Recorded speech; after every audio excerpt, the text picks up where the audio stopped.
Roma, nono século. O chefe da Igreja Católica está em procissão pelas ruas. A multidão o saúda, mas então o Papa cai de joelhos em agonia. Enquanto os fiéis olham aturdidos, o Santo Padre grita de dor ao dar à luz perante seus olhos. Não é um milagre, mas uma decepção em grande escala. Vejam, uma mulher conseguir se tornar padre e papa. Quão louco isso parece? Uma mulher realmente se tornou chefe da Igreja Católica? Ou sua história é apenas ficção, criada como parte de um complô protestante para desacreditar a fé católica? Através da análise de documentos e da investigação de artefatos, abrimos os arquivos misteriosos sobre a Papisa Joana.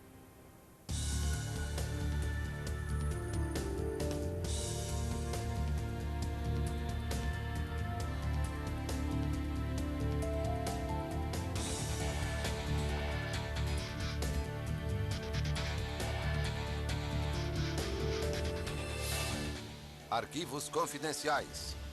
Papisa Joana. Roma, Idade Média.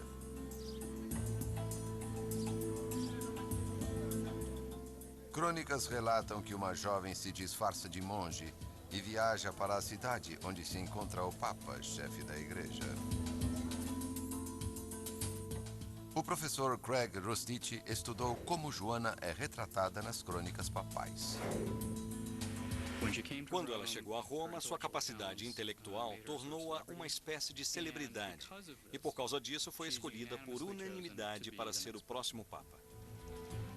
Dizem que Joana usava um manto sagrado escondendo seu verdadeiro sexo dos olhos públicos. Rosalind Miles escreveu e deu aulas extensivamente sobre estudos da mulher e o seu papel na igreja. Desde o início, Joana correu um enorme risco. Quando chegou a Papisa, estava acostumada com o papel. Ela aperfeiçoou os maneirismos, as ações, aprendeu a andar e a falar como homem. As crônicas registram que Joana teve um caso e engravidou. Durante uma procissão papal, ela cai, contorcendo-se de dor. Para horror da multidão, o Santo Padre dá a luz na rua. A turba volta-se contra ela e a mata. Esta é a lenda. Sam Riches é uma historiadora que estudou a sexualidade na Idade Média. O pecado da Papisa Joana foi ter se submetido a seus impulsos carnais, ter tido sexo e engravidado. E assim caiu em desgraça. Há muitas referências à Papisa Joana nos livros de registros. O problema é que muitas se contradizem, o que levou numerosos pesquisadores a acreditar que a história dela é uma invenção. Para alguns, Joana simbolizou o que as mulheres podem alcançar.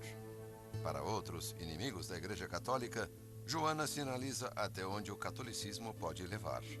Ela se tornou uma espécie de encarnação da Igreja Católica, identificada como a prostituta apocalíptica da Babilônia. O papado de Joana não está registrado na história oficial da Igreja. Por isso, para descobrir se uma mulher se tornou líder da Igreja Católica, é preciso encontrar provas além desses registros. Alguns apontam uma evidência peculiar ainda hoje guardada no Vaticano: uma cadeira para coroação. O trono tem um buraco no centro, 21 centímetros de diâmetro, que se abre na frente. O escritor Peter Stanford examinou a evidência. O Papa se sentava na cadeira e, obviamente, por causa do buraco, tinha de afastar as pernas.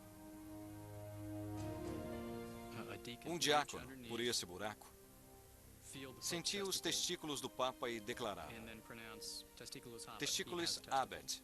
Ele tem testículos. E de acordo com alguns relatos, as pessoas diziam: glória a Deus ou alguma coisa parecida. Embora a cena seja descrita em muitos relatos de viajantes, alguns estudiosos não estão convencidos. Seria uma grande história se verdadeira. Não há evidências de que essa prática particular fizesse parte da cerimônia. O Vaticano declara que a cadeira é um banco para banho. A explicação é que essa cadeira permitia que a pessoa se aliviasse ali mesmo. Para mim, é uma grande bobagem. Toaletes elaborados foram usados por reis e rainhas através dos séculos. Mas a questão é, por que mais um assento real inspiraria uma história paralela sobre uma cadeira para coroação? Aqui em Mainz, na Alemanha, há uma coleção de manuscritos medievais. Entre milhares de livros, mais de uma centena fazem referência a uma papisa, incluindo um datado de 1250, escrito por Jean de Mailly, um frei dominicano que escreve a história dos papas em latim, a linguagem da igreja medieval. A palavra papa é derivada do termo em latim para pai, mas entre a lista de papas existe o relato de um pontífice feminino. De Mailly escreve que Joana dá à luz. Ele também revela que tem dúvidas sobre a lenda, adicionando o termo latino require, que significa a ser verificado. De Mailly não dá um nome ao papa feminino, mas data seu papado em 1099, 150 anos antes. Durante esse tempo, uma divisão na igreja provoca confusão sobre a identidade do verdadeiro papa. Apenas 20 anos depois da referência de Mailly, surge outro relato de Joana, nas crônicas dos papas de Martinus Polonus. Ele foi capelão e confessor de vários papas e, portanto, bem ligado à instituição papal. Isso empresta grande credibilidade à sua narrativa. Polonus chama o papa feminino de Johannes, João, que mais tarde ficou conhecido como Joana. Ele não inventou isso por impulso enquanto estava lá. Ele estava no Vaticano com a biblioteca, com os papéis, servindo ao papa, escrevendo crônicas sobre os papas. Polonus data Joana mais de 200 anos antes que de Mailly, depois do Papa Leão IV, que morreu em 855. Sabemos que Leão IV existiu porque foi ele quem ergueu os muros leoninos para defender Roma e o túmulo de São Pedro.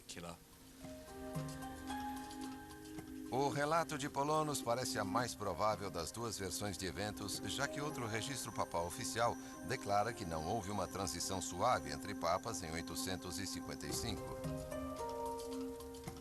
No relato de Polonus, há detalhes reveladores sobre a vida de Joana. Ele também acrescenta algo que seria mencionado por outras fontes mais tarde. Um motivo erótico para o seu modo de vestir. Ele diz que ela se disfarçou para poder viajar com um companheiro para Atenas, provavelmente um monge. Ela então viaja para Roma e começa sua ascensão através das posições da igreja. Ela atrai a atenção de padres e das figuras senhores da igreja e passa a fazer parte do círculo do Papa Leão IV. Depois foi escolhida papisa. Os registros oferecem detalhes do possível parceiro sexual de Joana. Depois de se tornar papisa, ela engravida de seu antigo amante, possivelmente, ou talvez de um dos cardeais. Polonus é benevolente com Joana. Martinus Polonus diz que ela foi uma papisa relativamente bem-sucedida, mas depois ele conta que, depois de 2 anos e meio, ela engravidou e teve um filho, e esse foi o fim de seu papado.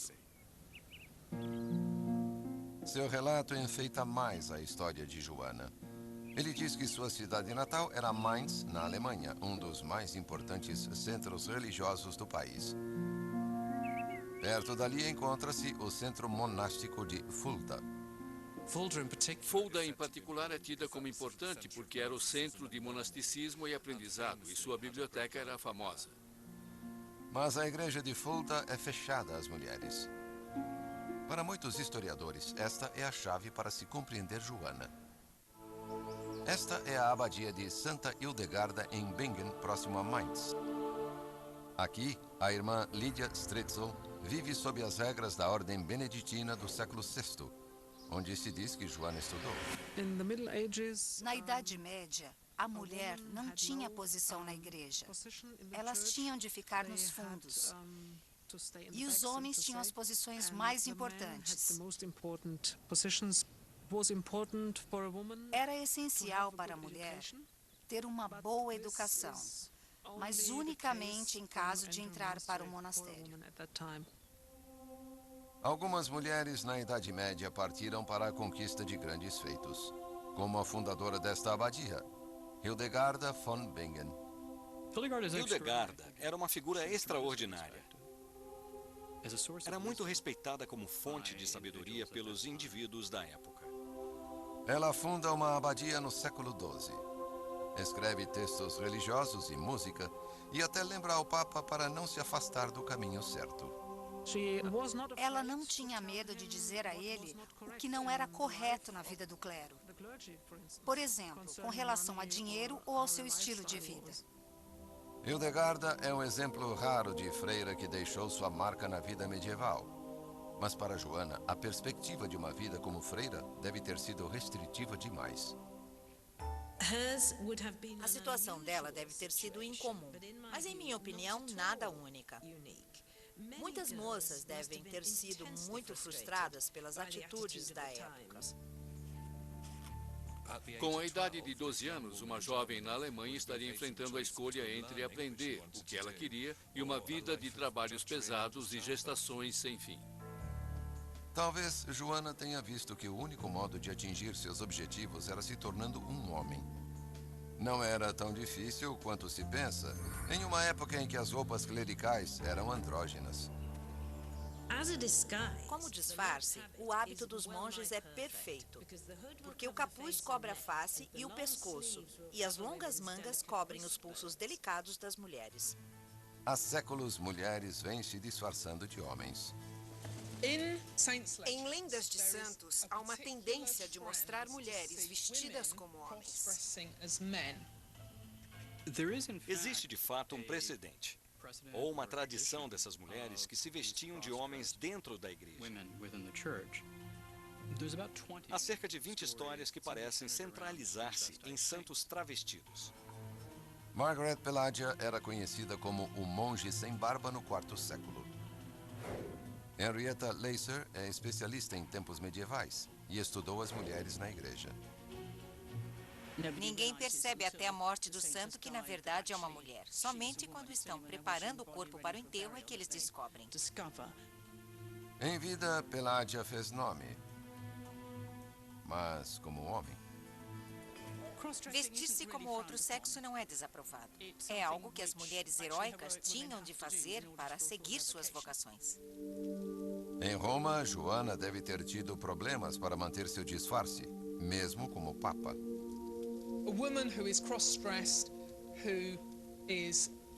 Uma mulher que se veste de homem, que tem firmeza, que estudou, que discute, que consegue ter uma presença que inspira respeito, possivelmente conseguirá convencer os outros de que realmente é um homem.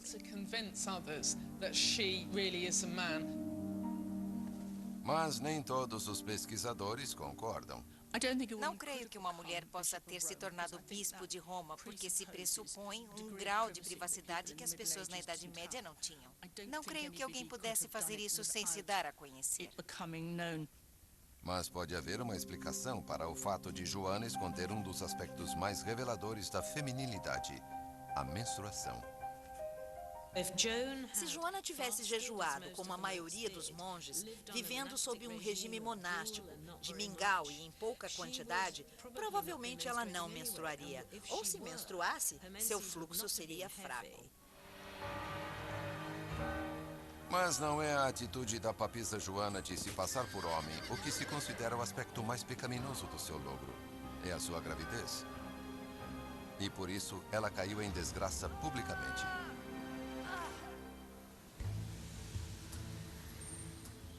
A Basílica de Laterano. Na Idade Média, era a catedral oficial do bispo de Roma.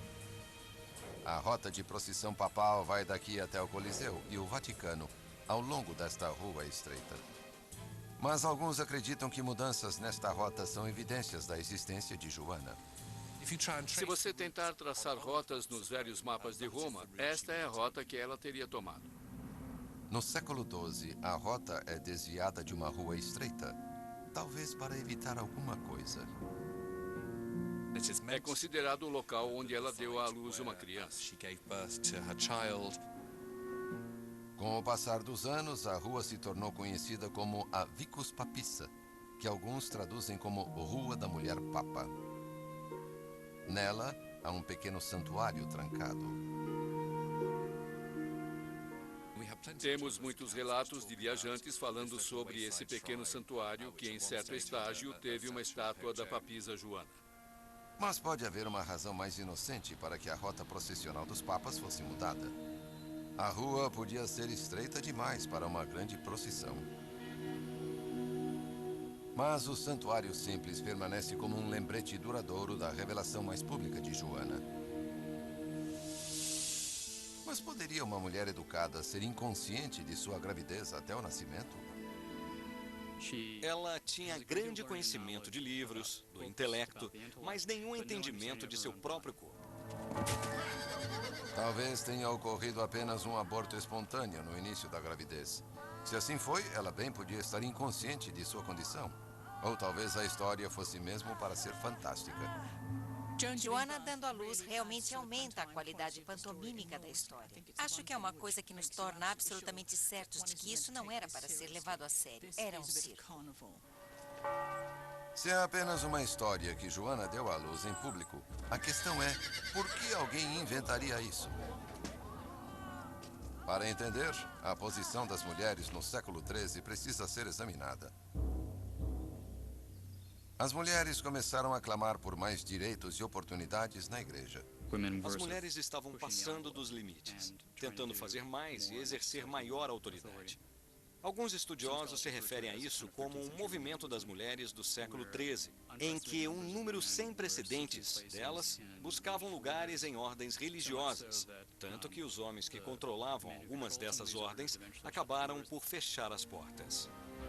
É contra esse antecedente religioso que a história de Joana possa ter sido publicada não como uma história precisa dos papas, mas como um conto de moralidade, promovido por alguns setores da igreja para manter as mulheres em seus lugares. Temos essa mulher que se veste de homem, que consegue elevar-se à mais alta posição na igreja e, no entanto, fracassa. Por causa de seu corpo, decepciona da maneira mais clara. Sua não feminilidade é traída pelo seu parto em público. Os escritores da história de Joana jamais poderiam saber que séculos mais tarde, o Papa feminino seria interpretado diferentemente e provocaria uma divisão moral da igreja. 300 anos mais tarde, o elemento protestante da igreja cristã quer reformar o modo como ela é dirigida por Roma. Os protestantes veem a igreja católica como corrupta e tendo se afastado da mensagem de Cristo de celibato.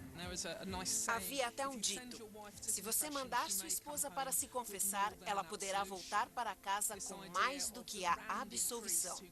Com a ideia de um padre excitado que não consegue controlar seus impulsos, sobretudo quando frente a uma mulher bonita.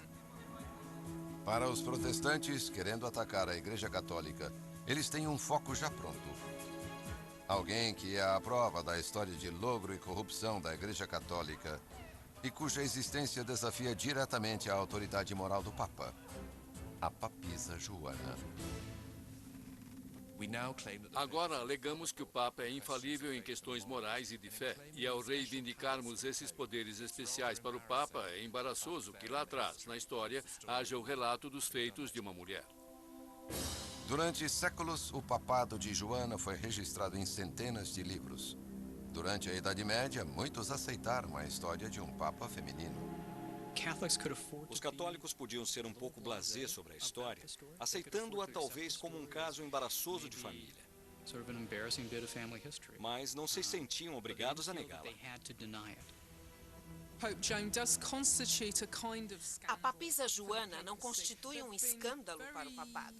Houve esforços muito grandes para demonstrar que não há autenticidade histórica na lenda. E por que se incomodar em fazer isso se não achamos preocupante como história? Para os reformistas, o período registrado de Joana como papisa quebra a linha legítima de sucessão. Se o Papa é o chefe da igreja, então o que aconteceu quando Joana era papisa? A igreja ficou acéfala? Com a reforma no século XVI, a história de Joana torna-se um campo de batalha para o controle da igreja. Os protestantes usam sua lenda para atacar Roma. A Igreja Católica, uma vez despreocupada com sua história, agora nega a existência de Joana. Nas crônicas manuscritas medievais em Mainz, encontra-se uma cópia rara de uma Crônica dos Papas, de Polonos, do século XV. Joana não é citada. Em vez disso, há registro de um Papa João. Mas, ao longo do texto, há rabiscos na margem dele. Basicamente se lê Fuem Feminine. O Papa era uma mulher. Os rabiscos literalmente indicam um papa feminino. Mas quem os fez? Um monge católico do século XV, ansioso que a história de Joana não se perdesse? Possivelmente. Ou, como alguns católicos reivindicam, foram postos lá por reformistas protestantes falsários 300 anos mais tarde, com a intenção de tornar importante a história de Joana como exemplo de desvio católico. Evidência de uma campanha difamatória protestante.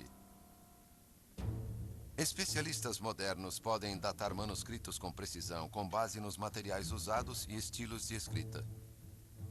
Essas marcas foram analisadas e datadas. Elas não são do período da Reforma. Eles não eram falsários protestantes, eram monges pró-reforma que liam os textos. A lenda da papisa Joana é um dos episódios mais duradouros e embaraçosos nas crônicas da Igreja. Por toda a Idade Média, sua história é tratada como fato. Mas pode ter sido criada séculos mais tarde como um personagem fictício com o intuito de difamar a Igreja Católica. Ou sua história pode ter sido publicada para reafirmar o predomínio masculino na Igreja. As pistas deixam os pesquisadores perplexos. A história de Joana não é apenas plausível, é altamente provável, quando a única rota de escape para as mulheres era por meio da igreja. A inexistência de Joana jamais será provada. Eu diria que se a papisa Joana não existisse, seria necessário inventá-la. A lenda da papisa Joana serviu como uma espécie de ordem do dia, que era misológica e antipapal. A Igreja Católica moderna não admite a existência de Joana e continua a declarar que nenhuma mulher pode tornar-se padre e, por conseguinte, papa. Há quem diga que, em alguma parte dos arquivos secretos do Vaticano, podem existir documentos sobre a papisa Joana. A história da papisa Joana permanece um mistério. Sua vida, sua história, sua existência e a lenda continuarão porque queremos acreditar. Versão Marshmallow São Paulo.